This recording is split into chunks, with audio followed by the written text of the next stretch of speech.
Hello दोस्तों, मैं हूं अमर सोलंकी और मैं आपके लिए इन्फॉर्मेटिव वीडियोस बनाता रहता हूं। आज का मेरा सब्जेक्ट रिजर्वेशन का है। आज मैं कुछ वर्ड्स रिजर्वेशन के अगेंस्ट बोलने जा रहा हूं। हो सकता है कुछ लोगों को अच्छे ना लगे और कुछ लोगों की आवाज़ इस तरीके से दबाई जाती है कि हायर कास्ट का है, इसको उसका बेनिफिट नहीं मिल रहा है इसलिए बोल रहा है, या लोअर कास्ट का है तो वो अपनी कम्युनिटी को सपोर्ट नहीं कर रहा है। इस तरीके से लोगों की आवाज़ दबाई जाती है। लेकिन मैं अपने आज कुछ वर्ड्स आपके सामने रखना चाहूँगा। और सबसे पहले मैं आपको ये बता दूँ कि बेसिकली रिजर्वेशन देने का उद्देश्य क्या था। उद्देश्य ये था कि जो हमारे लोअर कास्ट हैं या जो वर्ग पिछड़ गए हैं उनको कुछ रिजर्वेशन देके उनकी ज़िंदगी को कुछ इम्प्रूव कर दिया जाए, उनका सोशल स्टेटस बढ़ा दिया जाए या उनको कुछ फाइनेंशियल हेल्प हो जाए। तो इसके लिए रिजर्वेशन दिया गया था। किसी भी कम्युनिटी को एम्पावर करने का दूसरा तरीका है कि उसे एजुकेट कर दिया जाए, उनके लोगों को ऐसी नॉलेज दी जाए, स्किल्स दिए जाएं जिससे कि वो अपनी ज़िंदगी को खुद जी पाएँ, किसी के ऊपर डिपेंड ना रहे, इतनी स्किल्स उनको मिल जाए।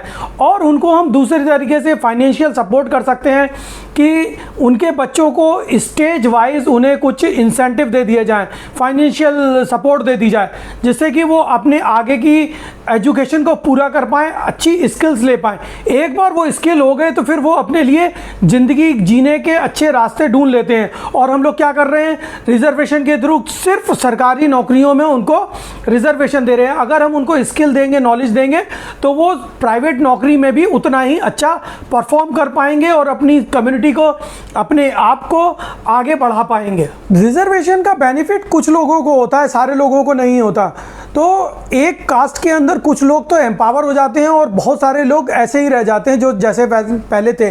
तो जो हम लोग इनइक्वालिटी ख़त्म करने की बात कर रहे थे, दो कास्ट के बीच में या हायर कास्ट और लोअर कास्ट के बीच में इनइक्वालिटी थी, उसको कम करने की बात कर रहे थे, वो अब इनइक्वालिटी कास्ट के अंदर आ गई है। एक ही कम्युनिटी के लोग, उनमें से कुछ लोग एम्पावर हो जा रहे हैं, फाइनेंशियल एम्पावर हो जा रहे हैं और कुछ लोग वीक रह जा रहे हैं।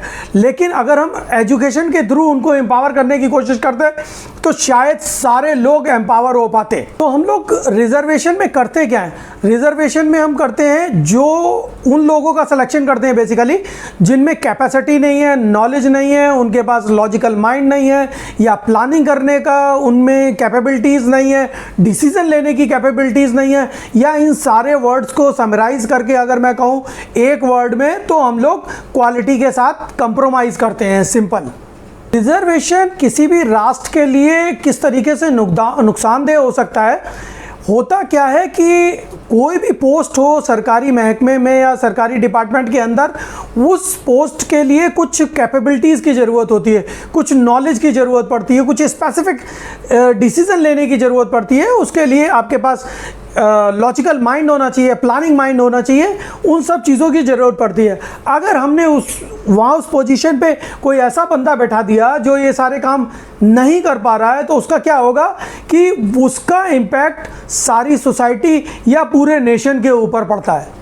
सरकारी विभागों में बैठे हुए जो अधिकारी लोग हैं, उनको काम किसके लिए करना होता है और किसके पैसे पे करना होता है। उन्होंने पब्लिक के लिए काम करना है और पब्लिक के पैसे से ही काम करना है, क्योंकि जो भी उनके ऊपर पैसा खर्च किया जाता है या उनके थ्रू जो पैसा खर्च किया जाता है या जो इन योजनाओं पे, परियोजनाओं पे उनके क्रियान्वयन के लिए वो जो काम कर रहे होते हैं, उसमें पैसा सिर्फ पब्लिक का लगा होता है।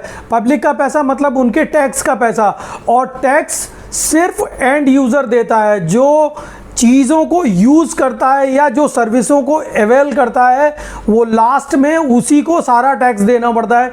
आप ऐसा बिल्कुल मत सोचिए कि कोई कंपनी, बड़ी कंपनी, कारपोरेट सेक्टर, इंडस्ट्रियलिस्ट, इस टाइप के लोग टैक्स भरते हैं। वो टैक्स नहीं भरते हैं।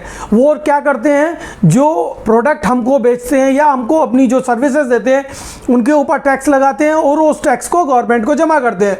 तो वो एक माध्यम है खाली हमसे या एंड यूज़र से टैक्स लेके सरकार को जमा करने का। खाली सरकारी अधिकारियों के ऊपर जो सैलरी का पैसा या उनके अलाउंसेस का पैसा जो होता है वो बहुत कम है। जो वो डिसीज़न लेते हैं, जो उनके डिसीज़न से पैसा खर्च किया जाना है या जो योजनाएं उनके डिसीज़न से क्रियान्वयन होनी है, उन पे जो पैसा खर्च होने वाला है वो बहुत ज़्यादा होता है। लोगों की सरकारी अधिकारियों की सैलरीज अलाउंसेस बहुत कम होते हैं। तो ये सारा पैसा हमारा उनके गलत डिसीज़न या देर से डिसीज़न लेने की वजह से हम लोगों को यानी कि पब्लिक को सफ़र करना होता है।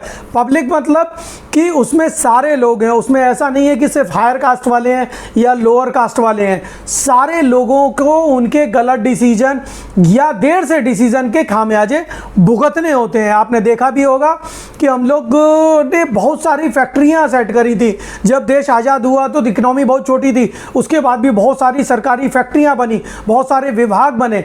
लेकिन आज की डेट में आप देख रहे होंगे बहुत सारी फैक्ट्रियां, सरकारी फैक्ट्रियां बिक रही हैं या वो चल नहीं पा रही हैं, फेल हो जा रही हैं। बहुत सारे डिपार्टमेंट्स ऐसे हैं जो चल नहीं पा रहे हैं, फेल हो जा रहे हैं, उन्हें बंद करने की ज़रूरत पड़ी है या बेचने की ज़रूरत पड़ रही है।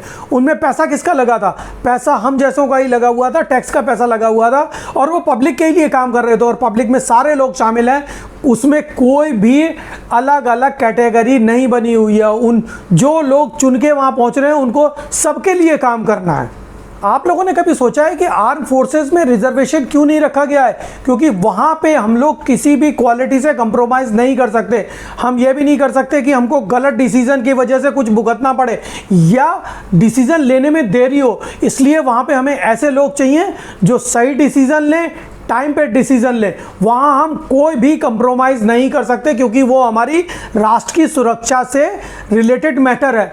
तो हम क्या काम कर रहे हैं कि बॉर्डर पे तो लोगों को भेज रहे हैं जो कैपेबल हैं, वो डिसीज़न ले सकते हैं, अच्छी बात है। लेकिन हम देश के अंदर ऐसे लोगों को बिठा रहे हैं जो डिसीज़न नहीं ले पा रहे। इसका मतलब हम क्या कर रहे हैं? हम अपने भविष्य के साथ, अपने बच्चों के भविष्य के साथ या देश के भविष्य के साथ कंप्रोमाइज़ कर रहे हैं, जो इनएफिशिएंट या पुअर क्वालिटी पीपल्स का सिलेक्शन करके।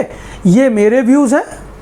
अगर आपको मेरे व्यूज़ अच्छे लगे तो मेरा चैनल सब्सक्राइब करें, लाइक करें, और बाकी आपको सोचना है, आपका अपना दिमाग है, आपके अपने व्यूज़ हैं, एनालाइज कीजिए। धन्यवाद।